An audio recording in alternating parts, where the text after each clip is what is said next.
We have a few highlights here.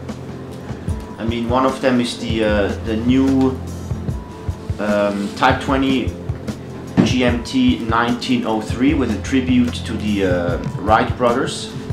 So these two brothers actually were the first, or the very first, to achieve a powered flight in history in North Carolina.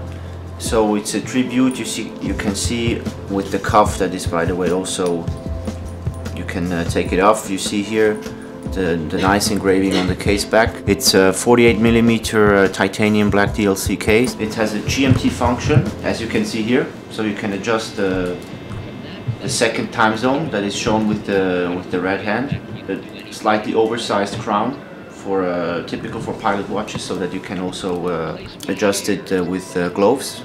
Also pretty unique is the superluminovas. So the colors look really kind of aged with the black dial, and also on the back of the cuff you can see the ancient manufacturer logo here. Inside it's a movement that we call Elite 693. So it's obviously a manufacturer movement, fully produced in-house. It's 1903 pieces, so 1903, which I said as the tribute goes to the Wright brothers, because they achieved this flight in 1903. Featuring our legendary El Primero movement, high frequency chronograph movement. We have this timepiece in silver dial or black dial in our collection. Those are best sellers. So it features our iconic open concept. So you see that you have here an opening on the dial, and you can see through this opening the heart of a mechanical movement, which is basically the balance wheel, the escape wheel, and you see the beats.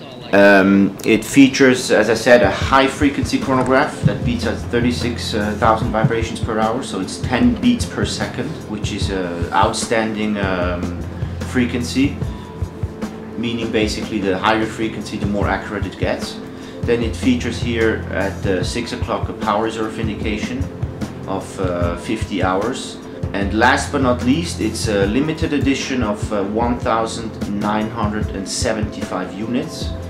And why? Because that was the year when our head of production at the time, called Charles Dermot, he actually was told, you know, during the quartz crisis, he was told by the senior management to sell, or to get rid of all plants, all machines, all tools that were actually used for producing mechanical timepieces, because no one believed in the future of mechanical watches.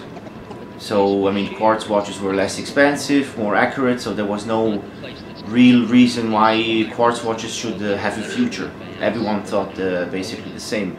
And this guy actually really kind of, yeah, he was a visionary, and he believed in the future, or in the potential of mechanical timepieces. So he has hidden all the tools and everything that is needed for the construction of a mechanical movement, especially, I mean, here for the El Primero. So it's basically a tribute, because in this year it happened 1975, and you can consider him really as kind of the savior of this legendary movement, which is still nowadays the benchmark for chronograph movement on the market.